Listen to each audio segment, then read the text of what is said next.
Perkenalkan, saya Aminah dari SMP Negeri 1 Hurgelis, calon guru penggerak angkatan ke-11 Kabupaten Indramayu. Bersama saya telah hadir Bapak Kepala Sekolah SMP Negeri 1 Hurgelis, Bapak Dr. Andes Haji Anwar Hanifah MA, selaku atasan saya. Dalam hal ini saya mohon izin Pak untuk melakukan kegiatan wawancara untuk tugas di modul 3.1. Baik, nanti saya minta waktu sekitar 12 menitan untuk mengajukan 8 pertanyaan yang akan disampaikan kepada Bapak. Bisa dimulai Pak? Untuk pertanyaan pertama, selama ini bagaimana Bapak dapat mengidentifikasi kasus-kasus yang merupakan dilema etika atau rujukan moral? Terima kasih Ibu Aminah yang menyediakan waktu untuk wawancara dengan saya berkaitan dengan dilema etika. Apa yang tadi ditanyakan, insya Allah langkah saya itu di awal itu saya akan mengamati dulu suatu permasalahan yang terjadi. Kemudian nanti mengumpulkan informasi yang aktual tentunya yang sesuai dengan kenyataan dan menentukan suatu keputusan mengacu tentunya berdasarkan kepada aturan yang diterapkan di sekolah. Baik Pak, lanjut ke pertanyaan kedua.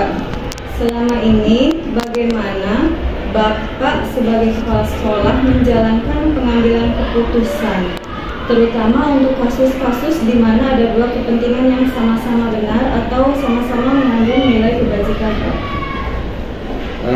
Pada prinsipnya dari mengambil keputusan kita harus tetap mengacu pada aturan yang berlaku.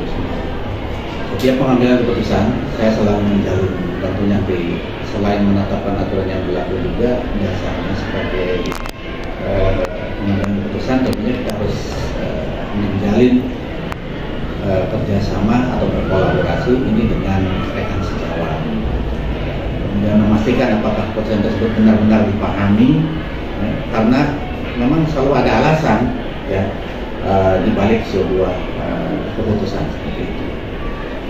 Baik Pak, lanjut ke pertanyaan ketiga.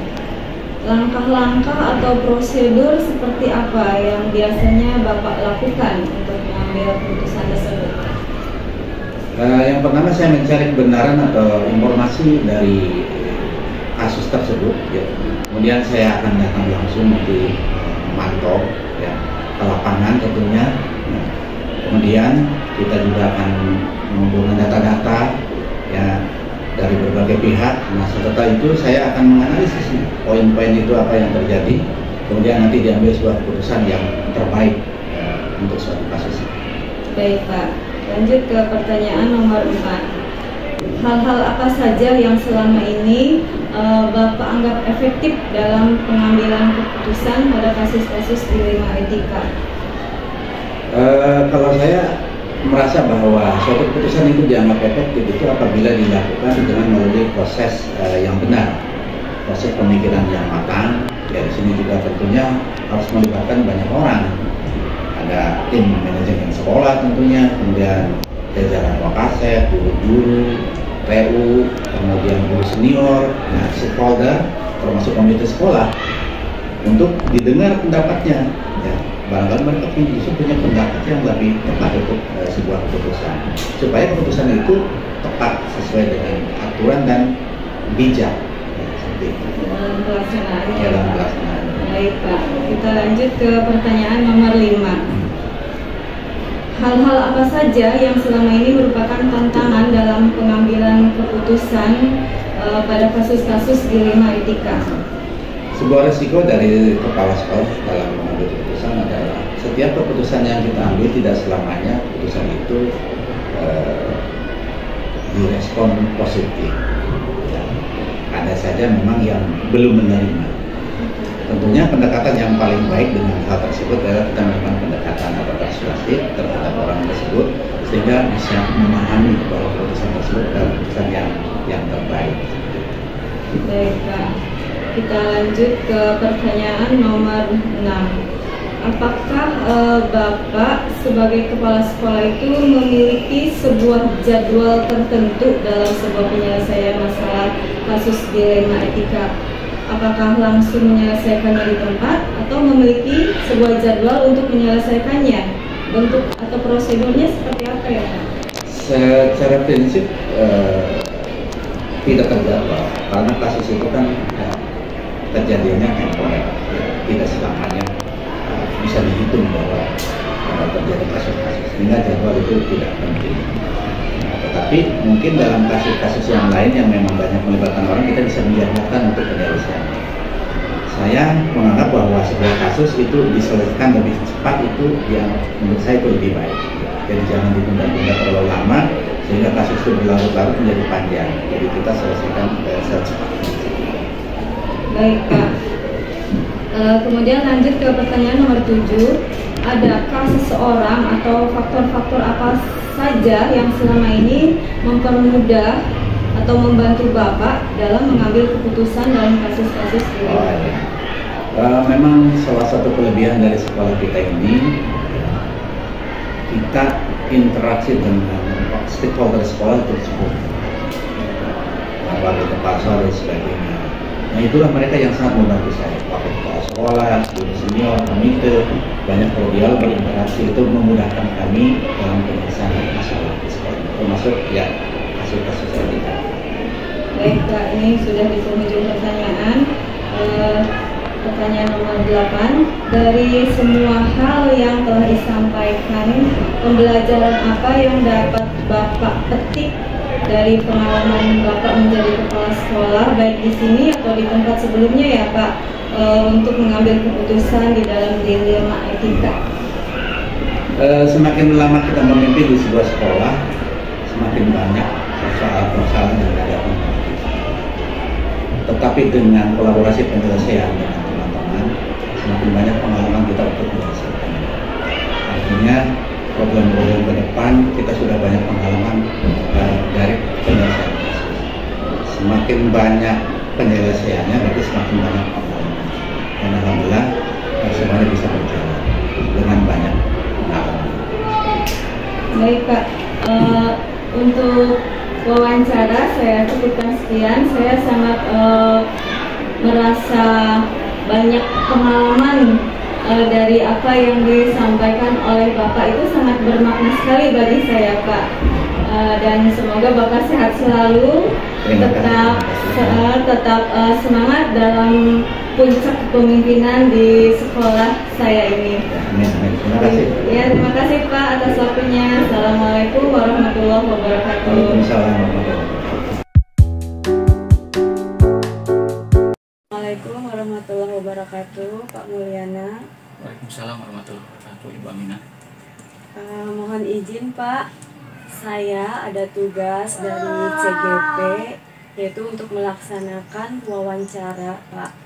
Ini tugas di modul 3.1, yaitu tentang pengambilan keputusan, dan saya sebagai CGP diwajibkan mewawancarai 2-3 kepala sekolah Pak. Nah kebetulan saya kenal dengan Bapak sebagai kepala sekolah, dan ada beberapa pertanyaan yang akan saya sampaikan. Dan sebelumnya mohon memperkenalkan diri dulu Pak. Assalamualaikum warahmatullahi wabarakatuh. Nama saya Mulyana. Kebetulan saya diberi tanggung jawab tugas tambahan sebagai kepala sekolah di UPTD SMP Negeri 1 Atap 2 Trisi Kabupaten Indramayu. Terima kasih Pak. Di dalam keseharian Bapak sebagai kepala sekolah, selama ini bagaimana Bapak dapat mengidentifikasi kasus-kasus yang merupakan dilema etika atau bujukan moral Pak? Identifikasi ya berarti ini.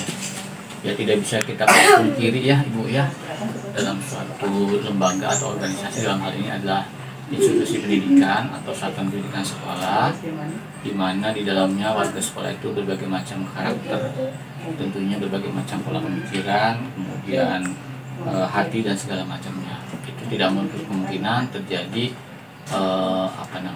silih pendapat dan segala macamnya, dan sehingga ini terjadi salah satu kasuistis yang barangkali bisa dikatakan sebagai masuk kategori bujukan moral atau dilema etika ya Ibu ya. Nah biasanya sebagai seorang manajerial kita tentu berpegang prinsip pada 7 langkah pengambilan keputusan biasanya Ibu ya. Tapi dalam hal ini saya selalu tekankan untuk selalu berkolaborasi dengan pihak lain, dalam artian dalam mengidentifikasi atau mengambil keputusan tersebut saya tidak mutlak sendirian biasanya. Saya biasanya membentuk tim, di mana tim itu diambil dari beberapa orang yang membantu kami seperti Wakasek, guru BK dan yang lainnya. Kemudian ditekankan di sini adalah kolaborasi ya Bu ya. Iya, menekankan kolaborasi ya, gitu. Dan juga biasanya sebelum misalnya gini, saya mendapat suatu permasalahan itu ataukah itu dilema etika, biasanya saya mindfulness dulu Bu. Artinya saya tidak langsung berasa busuk, tong ambil keputusan, tidak, tapi saya mindfulness. Saya lakukan biasanya teknik stop. Iya, betul. Berhenti sejenak dulu, kemudian kosongkan pikiran, hati dan segala macamnya.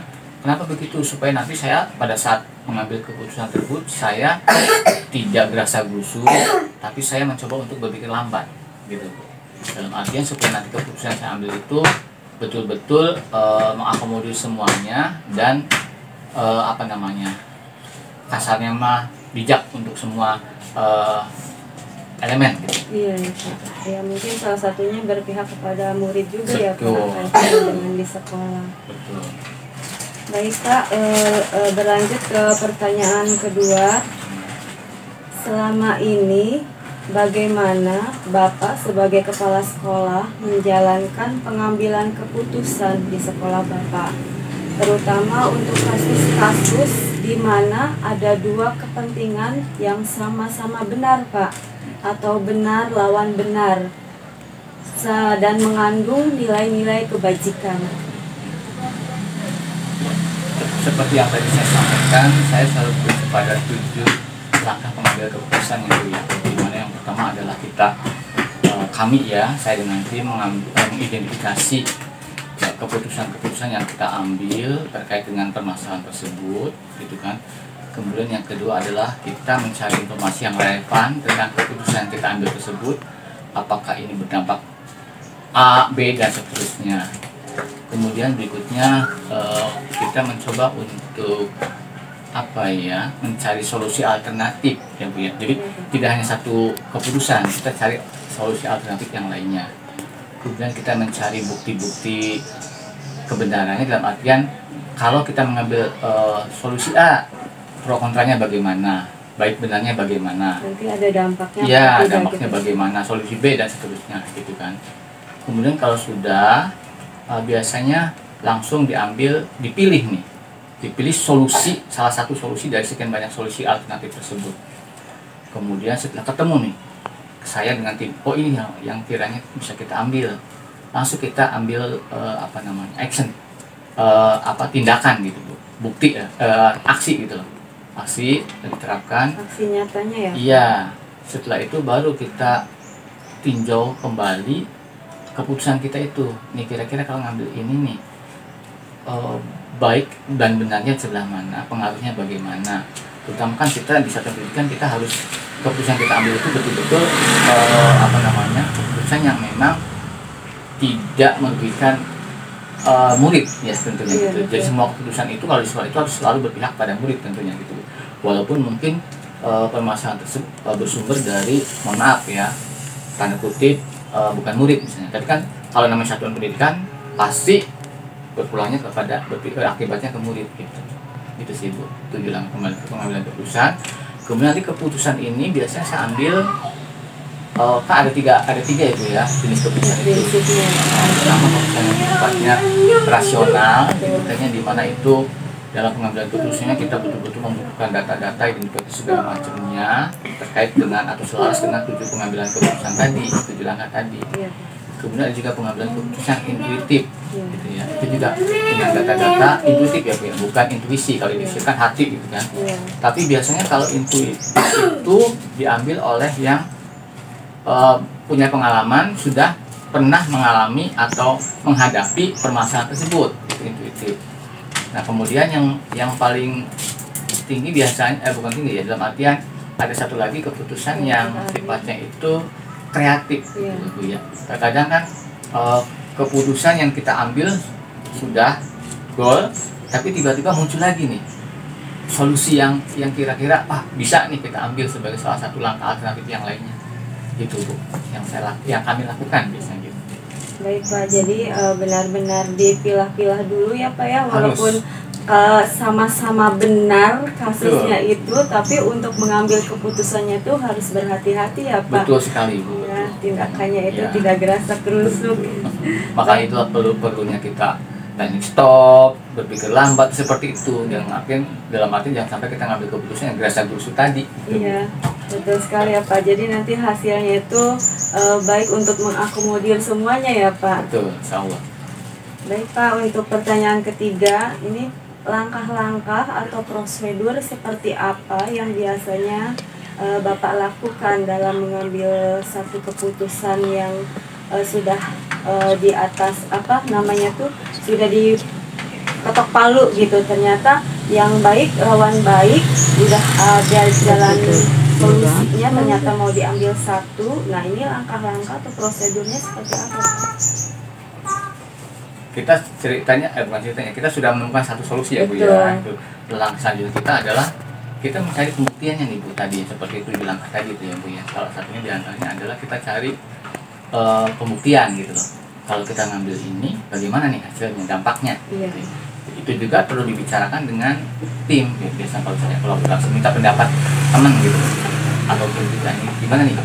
Kira-kira kalau kita udah ketemu nih solusi ini nih, nah, ini dampaknya bagaimana nih ya? Gitu kan? Seperti itu.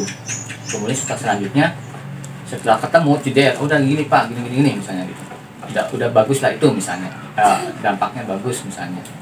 Jadi, walaupun benar sama-sama benar gitu kan, tapi kita cari yang paling benarnya gitu kan, supaya supaya kondusif di satuan pendidikannya gitu kan. Kemudian selanjutnya kan kita menentukan nih aksinya nih kapan nih kita eksekusi nih rencana tindak lanjut kita ini dari permasalahan ini. Seperti itu. Setelah diajukan rencana tadi ya kita eksekusi. Itu ya Pak. Baik Pak, untuk pertanyaan keempat, hal-hal apa saja yang selama ini Bapak anggap efektif dalam pengambilan keputusan pada kasus-kasus dilema etika tersebut Pak? Yang hal-hal yang efektif ya Bu ya. Pertama komunikasi Bu, selalu itu ya komunikasi. Kemudian yang kedua adalah tentunya kolaborasi ya Bu ya, dalam mengambil keputusan, tidak hanya keputusan satu orang saja.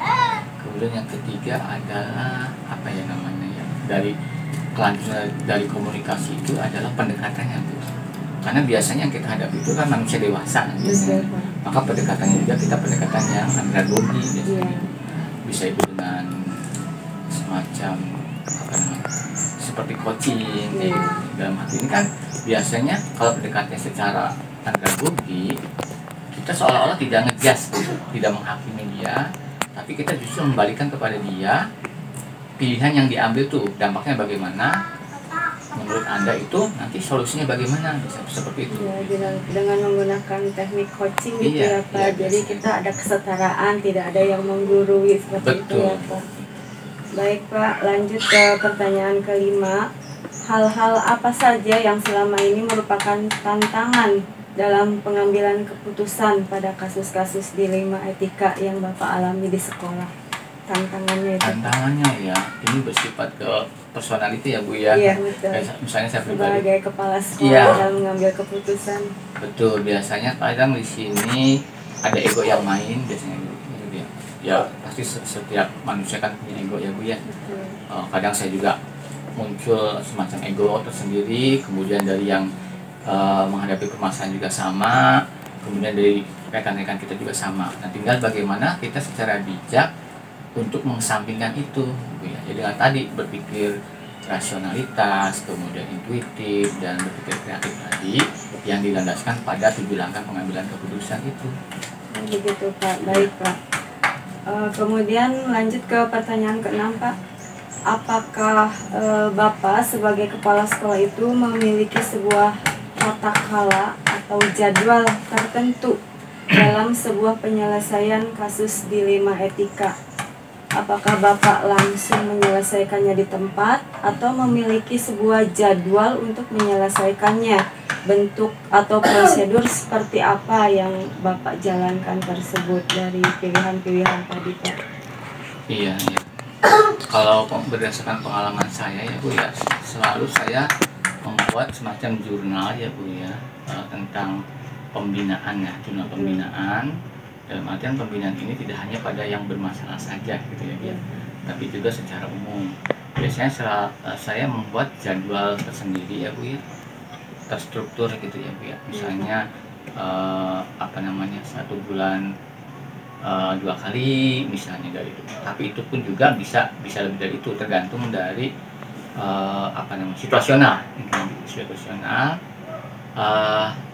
Yang paling kasarnya gitu, yang paling sederhananya saya biasanya mengambil seperti semacam apa namanya ya, observasi langsung, memantau kira-kira ini ada permasalahan tidak dan segala macamnya. Kemudian kalau di mana ditemukan, biasanya saya langsung membuat jadwal sendiri gitu. Tidak langsung jebret di tempat saat itu juga, tidak.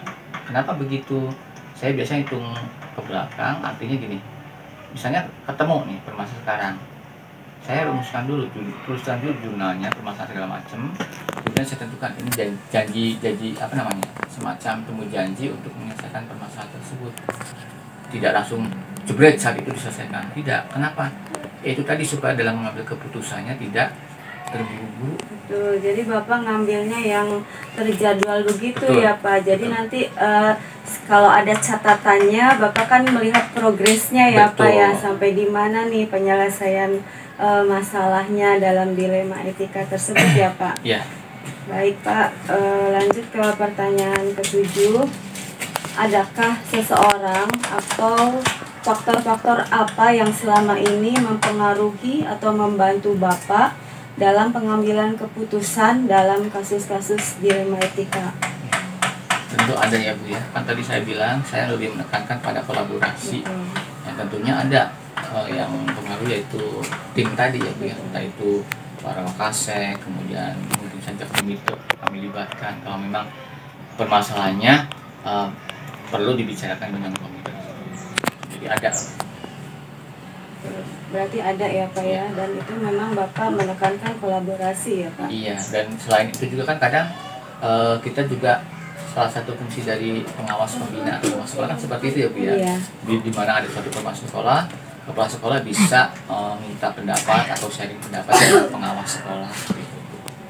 Dan sekiranya permasalahan itu sangat tidak bisa diselesaikan dengan satuan pendidikan, kita punya apa namanya, pimpinan seperti dinas pendidikan dan sebagainya. Itu. Baik Pak, ini ada di penghujung pertanyaan terakhir Pak. Ya. Dari semua hal yang telah disampaikan, pembelajaran apa yang kira-kira dapat Bapak petik dari pengalaman Bapak mengambil keputusan di dilema etika tersebut Pak? Pelajarannya Bu ya. Betul. Banyak sih ya Bu ya sebetulnya Bu ya. Tapi saya simpulin saja menurut saya pribadi ya Bu ya, pointer-pointernya. Pertama, dalam mengambil keputusan itu yang pertama, kita tidak gerakan-gerusuk ya Bu ya. Betul. Kemudian komunikasi, dalam artian membangun komunikasi yang jelas supaya tidak terjadi miskomunikasi gitu ya. Kemudian kolaborasi kitanya dengan tim kitanya. Kemudian kejelian kita dalam mengidentifikasi permasalahan, kemudian menentukan solusi, kemudian konsistensi kita, ya, keajikan kita. Misalnya gini, kalau kita sudah jebret ambil keputusan itu, ya sudah, itu kita selesaikan dan kita lihat progresnya bagaimana. Konsistensi ya Bu ya. Betul. Supaya kita juga tidak terpengaruh oleh bisikan sana sini segala macam. Itu. Baik Pak, terima kasih sekali atas waktunya. Ini sangat bermakna buat saya Pak. Pembelajaran terima kasih atas waktunya. Ini sangat bermakna sekali informasi yang saya dapatkan dari Bapak. Saya berharap semoga Bapak tetap sehat menjalankan aktivitasnya sebagai kepala sekolah di satuan pendidikan Bapak. Sama-sama Ibu, saya harap juga Ibu tetap semangat untuk melakukan transformasi perubahan pendidikan yang lebih baik lagi, pendidikan yang lebih berpihak kepada murid. Ya Bu ya, sehat selalu untuk Ibu. Amin, terima kasih. Assalamualaikum warahmatullahi wabarakatuh. Waalaikumsalam warahmatullahi wabarakatuh.